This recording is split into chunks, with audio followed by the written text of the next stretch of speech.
নমস্কাৰ বন্ধুসকল, welcome to my YouTube channel পাৰ্থমেছ লৈ। আজিও বহুতকেইটা গুৰুত্বপূৰ্ণ আপডেটছ লৈ মই আহিছোঁ আপোনালোকৰ বাবে। সেইবাবে ভিডিঅ'টো অলপ স্কিপ নকৰাকৈ প্ৰথমৰ পৰা শেষলৈ সম্পূৰ্ণ চাব। আৰু নতুনকৈ যোনে আহিছে, ফাৰ্ষ্ট টাইম ভিউৱাৰ হয়, তেওঁলোকক প্ৰথমতে মই ওয়েলকাম জনাইছোঁ। আৰু কাইণ্ডলি আপোনালোকে এই ইউটিউব চেনেলটি ছাবস্ক্ৰাইব কৰি ল'ব যদিহে এতিয়ালৈ ছাবস্ক্ৰাইব কৰা নাই, আৰু লগতে থকা বেল আইকনটো প্ৰেছ কৰি দিব যেন আগন্তুক দিনতো মোৰ ভিডিঅ'জবোৰ চাই থাকিব পাৰে। কাৰণ গভৰ্ণমেণ্টৰ লগত জড়িত সকলো আঁচনি সম্পৰ্কীয় খবৰ আৰু যিকোনো খবৰ আমি জনাটো আমাৰ বাবে অতিকৈ জৰুৰী হয়। সকলো ইনফৰমেশ্যন লাভ কৰিব মোৰ ভিডিঅ'জৰ মাধ্যমে। সেইবাবে ভিডিঅ'জবোৰ কাইণ্ডলি ৰেগুলাৰলি চাব যেন প্ৰতিটো আপডেটছ আপোনালোকৰ নলেজত আহি থাকে। আৰু তাৰ বাবে কাইণ্ডলি দিনত এবাৰ হ'লেও ভিজিট কৰিব এই ইউটিউব চেনেলটি। চ' বন্ধুসকল, আৰু পলম নকৰাকৈ আজিৰ ভিডিঅ'টো আৰম্ভ কৰোঁ। চ' আজিৰ ভিডিঅ'টোৰ আৰম্ভণিতে প্ৰথম গুৰুত্বপূৰ্ণ খবৰটো হৈছে জনধন একাউণ্টৰ লগত জড়িত। জনধন একাউণ্টটো হৈছে জিৰ' বেলেঞ্চ একাউণ্ট। এইটো প্ৰধানমন্ত্ৰী জনধন যোজনাৰ অধীনত খোলা হয়। এই একাউণ্টৰ বিশেষত্বই এই যে ইয়াত কোনো ধৰণৰ বেলেঞ্চ মেইনটেইন কৰিব নালাগে, মানে এটকাও তাত নৰখাকৈ আপোনাৰ একাউণ্টটো জিৰ' বেলেঞ্চতো চলি থাকিব। এইটো হ'ল ইয়াৰ বিশেষত্ব। ইয়াৰ উপৰি জনধন একাউণ্টৰ লগত জড়িত আৰু এটা দৰকাৰী খবৰ আছে যে জনধন একাউণ্টৰ জিৰ' বেলেঞ্চ থকা সত্ত্বেও কিন্তু 10,000 টকা অভাৰ দ্য ফেচিলিটিৰ মাধ্যমে উইথড্ৰ কৰিব পাৰিব। ঠিক আছে, কিন্তু ইয়াৰ বাবে কেইবাটাও চৰ্ত আছে। চৰ্তসমূহ কি এইখিনি ক'ম, আৰু তাৰ লগত আৰু এটা ইনফৰমেশ্যন মই আপোনালোকক প্ৰথমতে দিওঁ যে বৰ্তমান কিন্তু কেইবাটাও বেংকত কিন্তু জনধন একাউণ্ট খোলাৰ প্ৰচেছ চলি আছে। ইয়াৰ অৰ্থটো এই যে আগন্তুক দিনত কিন্তু জনধন একাউণ্টৰ লগত জড়িত বিভিন্ন ধৰণৰ সুবিধা চৰকাৰীভাৱে আপোনালোকে লাভ কৰিব।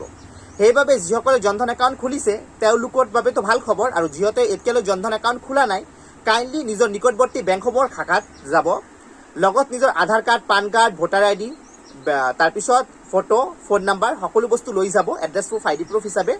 তাত গৈ জনাব যে আপোনালোকে জনধন একাউণ্ট খুলিব বিচাৰিছে। তাত আপোনালোকক নথিপত্ৰ দিয়া হ'ব। সেই নথিপত্ৰ ফিল আপ কৰাৰ পাছত আপোনালোকে জনধন একাউণ্ট খুলিব পাৰিব। জনধন একাউণ্টটো খোলাৰ পাছত ধৰক যিসকলৰ অলৰেডি আছে বা যিসকলে নতুনকৈ খুলিব তেওঁলোকৰ বাবে জনা দৰকাৰ যে জনধন একাউণ্টৰ লগত সুবিধাসমূহ লাভ কৰাৰ বাবে আপোনালোকে নিজৰ জনধন একাউণ্টটো নিজৰ আধাৰ কাৰ্ডৰ লগত লিংক কৰিব লাগিব। আধাৰ কাৰ্ডৰ লগত যেতিয়া জনধন একাউণ্ট আপোনালোকে লিংক কৰিব, তেতিয়া আপোনালোকে অভাৰ দ্য ফেচিলিটিৰ মাধ্যমে এটকাও নৰখাকৈ সেই বেংকৰ একাউণ্টৰ পৰা 10,000 টকা উইথড্ৰ কৰিব পাৰিব। কিন্তু আপোনাৰ বেংকৰ একাউণ্টটো জনধন একাউণ্টটো মিনিমাম 6 মাহ পুৰণি হ'ব লাগিব, তেতিয়াহ'লে আপুনি এই সুবিধাখিনি লাভ কৰিব। আৰু যিমানখিনি সুবিধা আছে বীমা আদিকে ধৰি বিভিন্ন সুবিধাসমূহ, এই সুবিধাসমূহৰ বাবে আপোনালোকে জনধন একাউণ্টটো আধাৰ কাৰ্ডৰ লগত লিংক কৰি লওক যেন সুবিধাসমূহ লাভ কৰে। বহুতে গম নাপায় জনধন একাউণ্টটো খোলে ঠিকে, কিন্তু আধাৰ কাৰ্ডৰ লগত যিটো লিংক কৰাটোও দৰকাৰ। এইখিনি ইনফৰমেশ্যন নাথাকাৰ বাবে কি হয়, কেৱল মাত্ৰ চৰকাৰে কেতিয়া অনুদান আগবঢ়াব বা কিবা সুবিধা আগবঢ়াব তাৰ প্ৰতি বাট চাই থাকে, কিন্তু চৰকাৰে যে অলৰেডি দি দিছে কিছুমান সুবিধা যিসমূহত আমি এপ্লাই কৰিলে লাভ কৰিব পাৰোঁ, এইখিনি কিন্তু গম নাপায়। সেইকাৰণে জনধন একাউণ্টটো প্ৰথমে আধাৰ কাৰ্ডৰ লগত লিংক কৰক। তাৰ লগত আপোনাৰ জনধন একাউণ্টটো যদি 6 মাহ পুৰণি হৈ গৈছে তেনেহ'লে বেংকত গৈ আপোনালোকে জনাব যে আপোনালোকে নিজৰ জনধন একাউণ্টৰ পৰা 10,000 টকা উইথড্ৰ কৰিব বিচাৰিছে অভাৰড্ৰাফ্ট ফেচিলিটিৰ মাধ্যমে। তাত আপোনালোকক ফৰ্ম দিয়া হ'ব। ফৰ্মখিনি ফিল আপ কৰাৰ পাছত অভাৰঅল প্ৰচিডিংটো কৰাৰ পিছত আপোনালোকে 10,000 টকা লাভ কৰিব। চ' বন্ধুসকল, জনধন একাউণ্ট খুলি লওক। জনধন একাউণ্ট কেইবাটাও বেংকত খোলা হৈ আছে, কাৰণ আগন্তুক দিনত জনধন একাউণ্টৰ ফালে বহুতখিনি সুবিধা চৰকাৰে আগবঢ়াব। চ' বন্ধুসকল, এইটো হৈছে আজি প্ৰথমটো গুৰুত্বপূৰ্ণ খবৰ।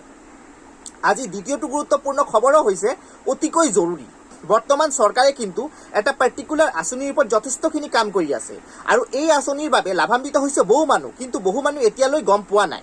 ঠিক আছে, চ' কথাটো হৈছে প্ৰধানমন্ত্ৰী স্বনিধি যোজনা অধীনত ষ্ট্ৰীট ভেণ্ডৰ স্কিম যিটো আছে সেইটোৰ বাবে বহুতে লাভ কৰি আছে 10,000 টকা লোন হিচাপে। আপোনাৰ যদি সেই প্ৰধানমন্ত্ৰী স্বনিধি যোজনাৰ অধীনত ষ্ট্ৰীট ভেণ্ডৰ স্কিমৰ লোনখিনি লাগে, শীঘ্ৰেই আবেদন কৰক। এই আঁচনিটো কিন্তু বৰ্তমান অসমত বহুত ধুনীয়াকৈ বহুত ব্যাপক ৰূপে চলি আছে, মই জনাই দিওঁ। আৰু এইটোৰ কিন্তু এটা লাষ্ট ডেট আছে যে এই বছৰলৈ লাষ্ট চলিব, তাৰ পাছত হ'বনে নাই গম নাপায়। কিয়নো লকডাউনৰ সময়ত পদপথৰ ব্যৱসায়ীসকলক বিভিন্ন ধৰণৰ অৰ্থনৈতিক সমস্যাৰ সন্মুখীন হৈছিলে তেওঁলোকে।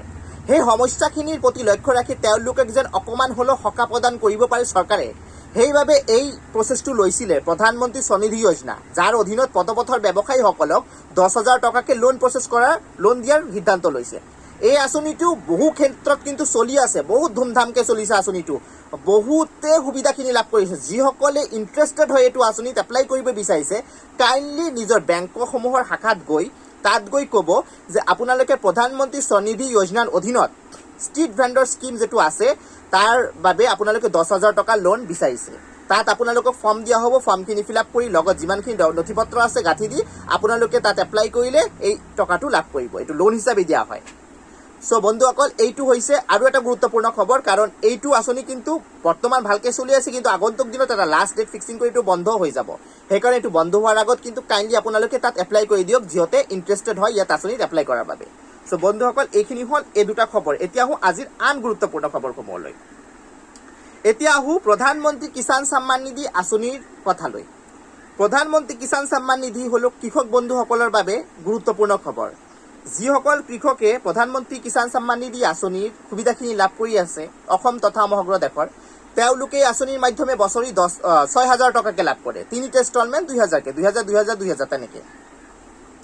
এই ইনষ্টলমেণ্ট 10 নম্বৰ ইনষ্টলমেণ্টটো অলৰেডি জানুৱাৰী মাহত লাভ কৰিলে, আৰু এতিয়া 11 নম্বৰ ইনষ্টলমেণ্টটো কেতিয়া দিয়া হ'ব তাৰ বাবে ৰাষ্ট্ৰীয় সংবাদ মাধ্যমসমূহত কিন্তু আহি গৈছে, ডেট টাইম সকলো দি দিছে যে 11 নম্বৰ কিস্তিৰ টকা হিতাধিকাৰীসকলৰ বেংকৰ একাউণ্টত কেতিয়া সোমাব। তাৰ আগত আপোনালোকে এটা কাম কৰিব, প্ৰধানমন্ত্ৰী কিষাণ সন্মান নিধি আঁচনিৰ যেটো অফিচিয়েল ৱেবছাইট আছে pmkisan.gov.in, তাত গৈ আপোনালোকে কাইণ্ডলি নিজৰ বেনিফিচিয়াৰী ষ্টেটাছটো, বেনিফিচিয়াৰী লিষ্টটো চেক কৰি ল'ব যে এই লিষ্টখনত আপোনাৰ নাম এতিয়ালৈ অন্তৰ্ভুক্ত হৈ আছে নে নাই। কাৰণ আগন্তুক দিনত যেতিয়া 11 নম্বৰ কিস্তিৰ টকা দিব, যিসকলৰ নাম সেই লিষ্টত অন্তৰ্ভুক্ত হৈছে বেনিফিচিয়াৰী লিষ্টত, তেওঁলোকেহে লাভ কৰিব। যিসকলৰ অলৰেডি ভেৰিফিকেশ্যন চলি আছে কিন্তু এতিয়ালৈ ভেৰিফিকেশ্যন প্ৰচেছ কমপ্লিট হোৱা নাই, আবেদন কৰিছিলে কিন্তু তেওঁলোকে এতিয়া টকা লাভ নকৰে।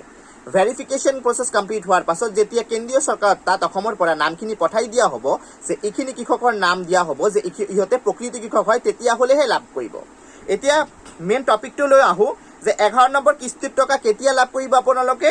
অতি সোনকালে 11 নম্বৰ কিস্তিৰ টকা 31 মাৰ্চ দিনৰ 11টা বজাৰ পৰা আপোনালোকৰ একাউণ্টত 11 নম্বৰ কিস্তিৰ টকা সোমোৱা আৰম্ভ হ'ব। এইটো ৰাষ্ট্ৰীয় সংবাদ মাধ্যমত প্ৰকাশ পাইছে এইখিনি নিউজ, ঠিক আছে। মনত ৰাখিব, 31 মাৰ্চ 2022 ৰাতিপুৱা 11টা বজাৰ পৰা প্ৰধানমন্ত্ৰী কিষাণ সন্মান নিধি আঁচনিৰ 11 নম্বৰ কিস্তিৰ টকা সোমোৱা আৰম্ভ হ'ব। এইটো ৰাষ্ট্ৰীয় সংবাদ মাধ্যমত আহিছে, ঠিক আছে। এই ইনফৰমেশ্যনটো যেটো আছিলে এইটো মই পালোঁ বুলি আপোনালোকৰ লগত শ্বেয়াৰ কৰিলোঁ। সো বন্ধুসকল, এইটো হৈছে প্ৰধানমন্ত্ৰী কিষাণ সন্মান নিধি আঁচনিক লৈ গুৰুত্বপূৰ্ণ খবৰ।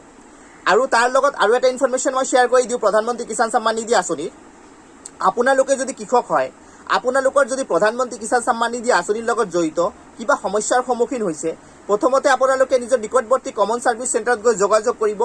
যদি আপোনালোকৰ সমস্যাখিনি কমন ছাৰ্ভিচ চেণ্টাৰৰ পৰাও সমাধান কৰি দিয়া নহয় বা তেওঁলোকে সক্ষম নহয় এইখিনি যেটো সমস্যা আপোনাৰ হৈছে এইটো সমাধান কৰাৰ বাবে, তেনেহ'লে আপোনালোকে নিজৰ ডিষ্ট্ৰিক্ট বা জিলা যেটোৱে কওঁ, জিলা কৃষি বিষয়াৰ কাৰ্যালয় মানে ডিষ্ট্ৰিক্ট এগ্ৰিকালচাৰৰ অফিচত গৈ যোগাযোগ কৰিব। লগত আপোনালোকে প্ৰধানমন্ত্ৰী কিষাণ সন্মান নিধি আঁচনিত এপ্লাই কৰাৰ সময়ত যিখিনি নথিপত্ৰ ব্যৱহাৰ কৰিছিলে, আধাৰ কাৰ্ড, পান কাৰ্ড, বেংকৰ বহি, তাৰপাছত আপোনাৰ মাটিৰ পট্টাৰ লগত জড়িত কাগজ বা মাটিৰ লগত জড়িত যিকোনো কাগজ যিখিনি দি এপ্লাই কৰিছিলে, সকলো বস্তু লৈ গৈ তাত জনাব। আপোনালোকৰ সমস্যাখিনি তাৰ পৰাই সমাধান কৰি দিয়া হ'ব। এইটো হৈছে প্ৰধানমন্ত্ৰী কিষাণ সন্মান নিধি আঁচনিৰ গুৰুত্বপূৰ্ণ খবৰসমূহ। এতিয়া আহোঁ আজিৰ আন এটা গুৰুত্বপূৰ্ণ খবৰ। আন গুৰুত্বপূৰ্ণ খবৰটো হৈছে অৰুণোদয় আঁচনিৰ কথা। অৰুণোদয় আঁচনিটো হৈছে মহিলা সবলীকৰণৰ ক্ষেত্ৰত অসম চৰকাৰে লোৱা সৰ্ববৃহৎ আঁচনি। এই আঁচনিৰ অধীনত মহিলাসকলে প্ৰথম অৱস্থাত লাভ কৰি আছিল 830 টকাকে। এই 830 টকাৰ পৰা টকাখিনি বৃদ্ধি কৰি দিয়া হ'ল, মাহতে এতিয়া 1000 টকাকে লাভ কৰে। চৰকাৰে তথাপি প্ৰতিশ্ৰুতি দিছিলে নিৰ্বাচনৰ আগতো আৰু নিৰ্বাচনৰ পাছতো কৈছে যে অৰুণোদয় আঁচনিৰ টকা চৰকাৰৰ ফালৰ পৰা বৃদ্ধি কৰি 1000ৰ পৰা বৃদ্ধি কৰি 3000 লৈ যোৱা হ'ব, কিন্তু এটা প্ৰচেছৰ মাধ্যমে হ'ব। সো বহুতে জানিব বিচাৰিছিলে যে আমাৰ মুখ্যমন্ত্ৰী ডক্টৰ হিমন্ত বিশ্ব শৰ্মা ডাঙৰীয়াও কৈছিলে যে অসমৰ যিমান দৰিদ্ৰ পৰিয়াল আছে তেওঁলোকে যেন অৰুণোদয় আঁচনিত অন্তৰ্ভুক্ত হ'ব পাৰে, তাৰ বাবে চৰকাৰে বাধ্যপৰিকৰ তাৰ বাবে, আৰু চৰকাৰে অসমৰ মেক্সিমাম দৰিদ্ৰ পৰিয়ালসকলক এইটো আঁচনিত অন্তৰ্ভুক্ত কৰিব। তো তাৰ পাছৰ পৰা বহুতে সুধিবলৈ আৰম্ভ কৰিলে যে অৰুণোদয় আঁচনিৰ নতুন এপ্লাই প্ৰচেছ কেতিয়া আৰম্ভ হ'ব আৰু অৰুণোদয় আঁচনিৰ টকা 1000ৰ পৰা বৃদ্ধি হৈ 3000 কেতিয়া হ'ব। এই দুটা প্ৰশ্ন অৰুণোদয় আঁচনিৰ ডাঙৰ প্ৰশ্ন, বৰ্তমান ট্ৰেণ্ডিঙত চলি থকা প্ৰশ্ন, সকলোৱে এইটো জানিব খুজিছে। সো বন্ধুসকল, এই প্ৰশ্নৰ উত্তৰ আজিৰ ভিডিঅ'টোত লাভ কৰিব। বৰ্তমান 14 তাৰিখৰ পৰা অসমৰ বাজেট অধিৱেশন অনুষ্ঠিত কৰা হ'ব আৰু 16 মাৰ্চ 2022, ঠিক আছে, মানে এইটো মাহৰ 16 তাৰিখত আমাৰ বিত্তমন্ত্ৰী অজন্তা নিয়োগী ডাঙৰীয়ানে দাখিল কৰিব বাজেট। মনত ৰাখিব 16 তাৰিখ এইটো মাহৰ আৰু 16 তাৰিখত বাজেটত যিখিনি বস্তু মেনশ্যন কৰিব আগন্তুক দিনত আমি এইখিনি লাভ কৰিম।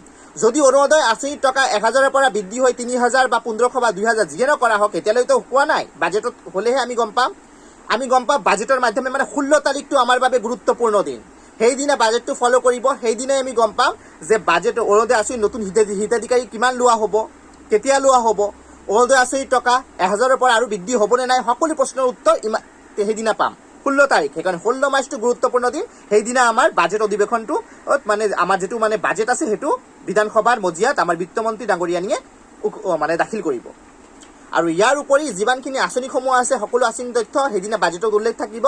মই সকলো বস্তু বিশ্লেষণ কৰিমেই সেইদিনাৰ পিছত, কিন্তু আপোনালোকৰ লক্ষ্য ৰাখিব। চ' বন্ধুসকল, এইখিনি হ'ল আজিৰ আপডেটছসমূহ। চ' আজিৰ ভিডিঅ'টো যদি ভাল লাগিছে এটা লাইক কৰি দিব, কিবা প্ৰশ্ন থাকিলে কমেণ্ট বক্সত সুধিব, তাৰ লগত মোৰ ভিডিঅ'টো হোৱাটছআপ, ফেচবুকত ধৰি সকলো ছ'চিয়েল মিডিয়া প্লেটফৰ্মত শ্বেয়াৰ কৰি দিব। চ' বন্ধুসকল, আকৌ লগ পাম নতুন ভিডিঅ'ত নতুন আপডেট লৈ। তেতিয়ালৈ নমস্কাৰ আৰু ধন্যবাদ মোৰ ভিডিঅ' চোৱাৰ বাবে।